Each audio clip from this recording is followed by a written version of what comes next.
जय श्री कृष्णा। मैं आचार्य ज्योति स्वागत करती हूँ आप सभी का वैदिक एस्ट्रो केंद्र में। दर्शकों, आज हम बात करेंगे संतान प्राप्ति योग के बारे में और बात करेंगे मीन राशि की। मीन राशि के लिए ग्रहों की स्थिति क्या है जुलाई के महीने में और कौन कौन से ग्रहों का गोचर होगा और उसका समग्र प्रभाव आपके संतान प्राप्ति योग को किस तरीके से अफेक्ट करेगा उसको हम जानेंगे। लेकिन शुरुआत करने से पहले सभी दर्शकों से अनुरोध है, अगर अभी तक आपने हमारे चैनल को सब्सक्राइब नहीं किया है तो बेल बटन दबाकर चैनल को सब्सक्राइब करें, इस वीडियो को लाइक करें और शेयर करें। दर्शकों, मीन राशि की अगर हम बात करें, देखिए गुरु की राशि होती है और हमारे ज़ोडिएक साइन की लास्ट राशि यानी आखिरी राशि होती है जहां पर हमारे साइन आके फिनिश हो जाते हैं, खत्म हो जाते हैं, पूरा भचक्र जो होता है वो समाप्त हो जाता है। लेकिन हमारे क्योंकि गुरु की राशि है तो यहाँ पर ये जो स्थिति इस महीने संतान प्राप्ति के लिए बन रही है तो वो बहुत ही शुभ बन रही है।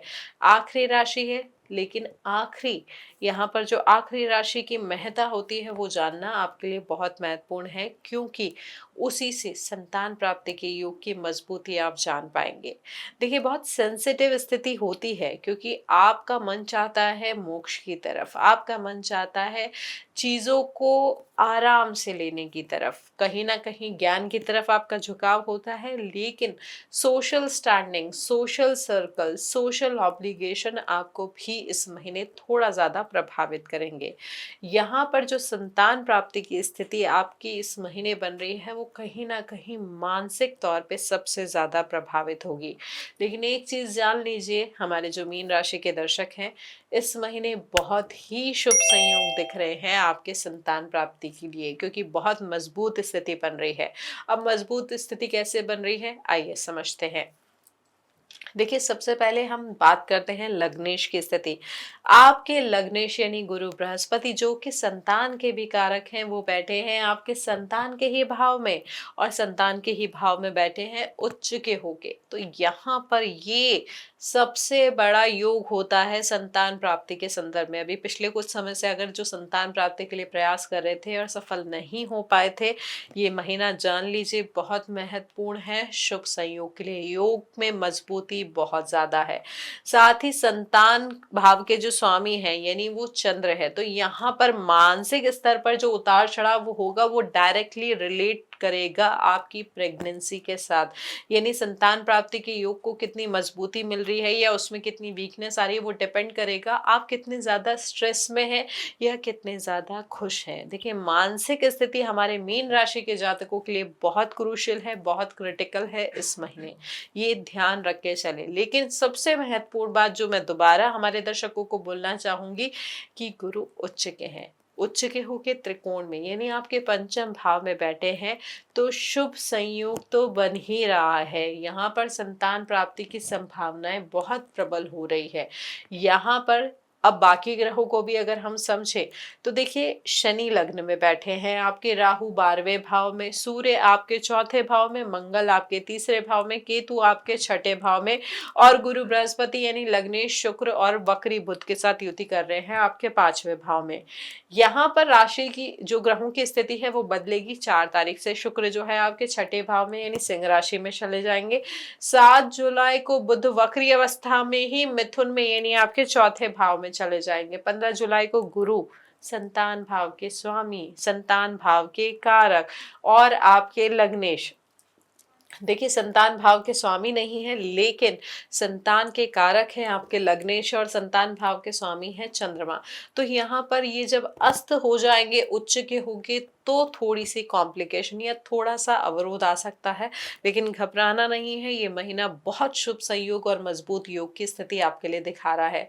16 जुलाई को सूर्य भी कर्क में आ जाएंगे यानी यहाँ पर और स्थिति को मजबूती मिलेगी और 26 जुलाई को शनि जो है वो वक्री हो जाएंगे। ये एक महत्वपूर्ण चीज है जिसका ध्यान रखना होगा। हालांकि ये महीने के आखिरी दिनों की ही बात है, लेकिन आखिरी दिनों में ही थोड़ा सा ध्यान रखना होगा, स्पेशली उनके लिए जिनका फर्स्ट ट्राइमेस्टर चल रहा है या वो आईवीएफ प्रोसीजर या कुछ ऐसी क्रिटिकल स्टेज पे है जहां पर छोटी सी भी लापरवाही नुकसान दे सकती है। शनि लग्न में बैठे हैं तो यहाँ पर आपको स्थिरता, संयम या एक डिसिप्लिन वाली अप्रोच लानी होगी, एक रेगुलरिटी बनानी होगी, एक यहाँ पर छोटी से छोटी बात का ध्यान रखना होगा। तो यहाँ पर ग्रहों की स्थिति ना कुछ इस प्रकार से प्रभावित कर रही है। देखिए, पंचम भाव की स्थिति को हमने जाना, पंचम भाव के गुरु को हमने समझा। अब यहाँ पर एक चीज जान लीजिए कि शुक्र और केतु की युति भी होगी आपके छठे भाव में, और मंगल चौथी दृष्टि, जिसे हम अच्छा नहीं समझते हैं, वो चौथी दृष्टि से दृष्ट करेंगे शुक्र केतु की इस युति को।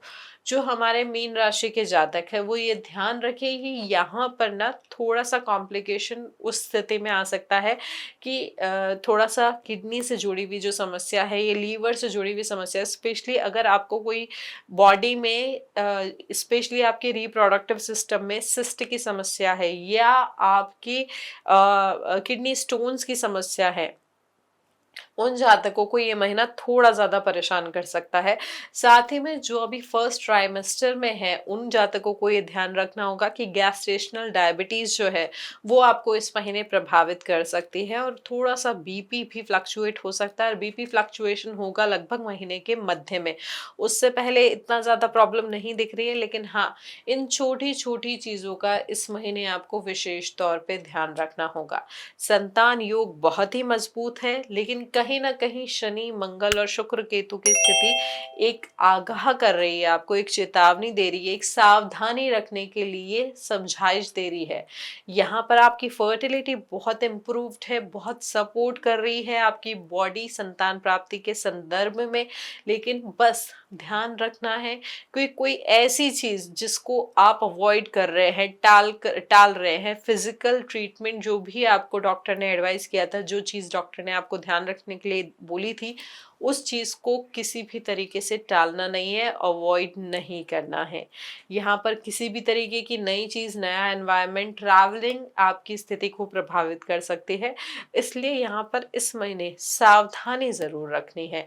यहाँ पर आपकी फिजिकल वाइटलिटी, आपकी एनर्जी, आपका इम्यून सिस्टम सब सपोर्ट कर रहा है। बस ध्यान रखना है कुछ एक चीजों का, जो स्पेशली नर्वस सिस्टम से रिलेटेड, या माइग्रेन की समस्या, या सिर दर्द से जुड़ी हुई समस्या, या नींद की समस्या, जो उन जातकों को इस महीने बहुत ज्यादा परेशान कर रही है, उन्हें इस महीने इन चीजों का थोड़ा सा ज्यादा ध्यान रखना होगा। देखिए, यहाँ पे जो मानसिक उतार चढ़ाव है, कहीं ना कहीं इंसोमेनिया या नींद की समस्या को और प्रभावित कर सकता है। उसकी वजह से क्या होगा, बॉडी रेस्ट नहीं कर पाएगी, बॉडी चाह रही है आराम करना, बॉडी चाह रही है रिलैक्स करना, और उसी की वजह से जो संतान को हम नर्चरिंग देते हैं, जो एक अच्छी नर्चरिंग मिलनी चाहिए, जो बॉडी को एक सपोर्ट चाहिए होता है, वो उतना नहीं मिल पा रहा है। तो ये समस्या अगर आपकी बहुत ज़्यादा बढ़ रही है तो समय पे डॉक्टर की एडवाइस ले, जो भी वो आपको बोल रहे हैं उसको फॉलो करें। साथ में हम अंत में कुछ उपाय बताएंगे, उनको भी श्रद्धा के साथ और नियमितता के साथ करने का प्रयास करें।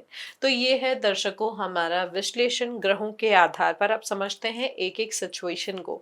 देखिए, जो कंसीव करने का प्रयास कर रहे हैं, जैसे हमने बताया ये महीना बहुत शुभ संयोग लेकर आ रहा है, संतान प्राप्ति की संभावना बहुत प्रबल है। ये एक मिरेकल विंडो की तरह आप समझ सकते हैं। महीने के शुरुआती 15 दिन यहाँ पर जबरदस्त सपोर्ट है बाकी सारी चीजों का, चाहे हम फाइनेंशियल टर्म में करें, चाहे डॉक्टर के डायग्नोसिस के टर्म में करें, चाहे मेडिसिन के टर्म में करें, यहाँ पर संभावना बहुत शुभ और अच्छी दिख रही है। बस शरीर में पित्त बढ़ सकता है, गर्मी बढ़ सकती है, तो शुरुआती ट्राइमेस्टर में थोड़ा सा ध्यान रखना है, शरीर को थोड़ा सा ठंडा रखे, और किसी भी तरीके के मानसिक पैनिक या गुस्से से इस महीने दूर रहें, या उसको एक सही तरीके से चैनलाइज करने का प्रयास करें। अब जो आईवीएफ के लिए प्रयास कर रहे हैं उनके लिए भी यहाँ पर 7 जुलाई के बाद का समय बहुत अच्छा मजबूत योग लेकर आ रहा है। यहाँ पर जो प्रोसीजर है वो सफल हो सकता है।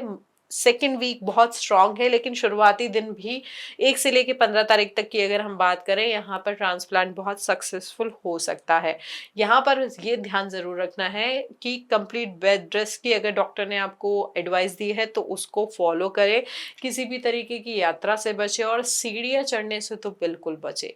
यहाँ पर डॉक्टर की जो एडवाइस है वो बहुत क्रिटिकल है, लेकिन हमारे ज्योतिष के विश्लेषण के अनुसार इन चीजों का भी आप ध्यान रख सकते हैं। अब बात करते हैं उनके जिन जिनकी डिलीवरी एक्सपेक्टेड है जुलाई में, देखिए यहाँ पर जैसा हमने बताया, गुरु उच्च के होके आपके 5वें भाव में बैठे हैं, जल तत्व की राशि में बैठे हैं और शुक्र के साथ संयोग यानी युति कर रहे हैं।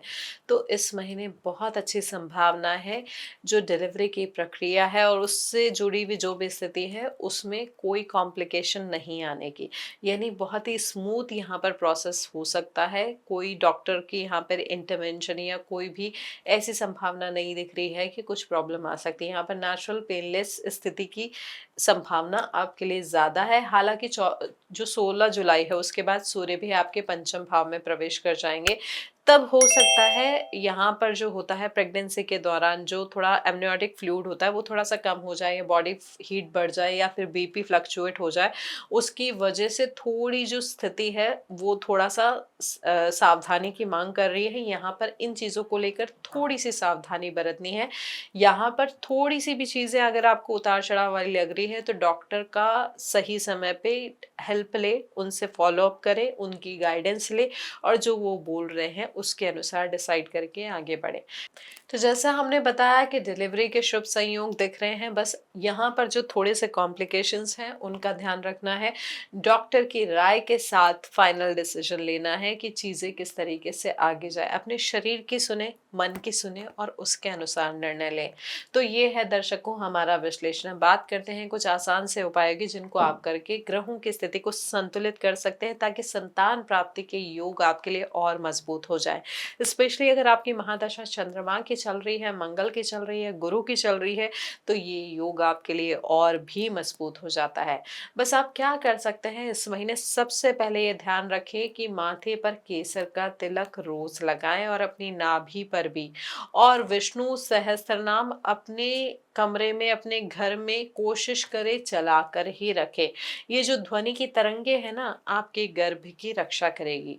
साथ ही चंद्रमा और शुक्र की स्थिति को, यानी आपके हार्मोनल साइकिल्स और जो मूड स्विंग है उनको ठीक करने के लिए सोमवार और शुक्रवार के दिन आप खीर बनाकर मंदिर में दान कर सकते हैं और अपने घर के मंदिर में भोग जरूर लगाएं। साथ ही जो हीट एक्सर्शन हो सकता है, हीट की जो पित्त जो प्रभावित हो रहा है शरीर में, उसके लिए आप क्या कर सकते हैं, यहाँ पर गायत्री मंत्र का मानसिक जाप करते हुए थोड़ा सा पानी जो है वो रेगुलर रखें। वाटर इनटेक आपका यहाँ पर स्टेबल होना चाहिए, रेगुलर होना चाहिए। एक बार में बहुत सारा पानी नहीं पीना है कि 3-4 लीटर पानी मुझे फिनिश करना है, नहीं, ऐसा नहीं। छोटा छोटा सिप लेके अपनी वो जल की शीतलता अपने मन को दे और अपने शरीर को दे। इससे आपके शरीर का तापमान संतुलित रहेगा। ध्यान रखें, ये जो भी हम आपको उपाय बता रहे हैं, वो अगर कोई भी चीज़ डॉक्टर ने आपको वैसी चीज़ करने को मना किया है तो उनकी राय को मान के सुन के ही आगे बढ़ना है। ये उपाय आपके परिवार के जन, यानी आप के पति या आपके परिवार से जुड़े हुए और लोग भी कर सकते हैं। तो अगर आपकी स्थिति सही नहीं है, आपको आराम करने के लिए बोला गया है, तो ये उपाय आपके परिवारजन भी कर सकते हैं, लेकिन नियमितता और श्रद्धा के साथ करें।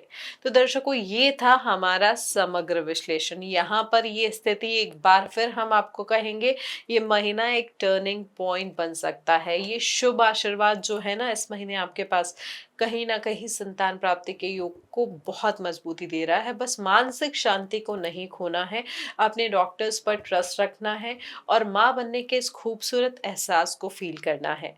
तो दर्शकों, ये जानकारी अगर आपको उपयोगी लगी हो तो इस वीडियो को लाइक करें, अपने फैमिली और फ्रेंड्स के साथ शेयर करें और हमारे चैनल को सब्सक्राइब करना ना भूलें। और अगर आप चाहें ज्यादा जानकारी के लिए हमारे साथ डीएम के माध्यम से भी जुड़ सकते हैं। हरिओम दर्शकों।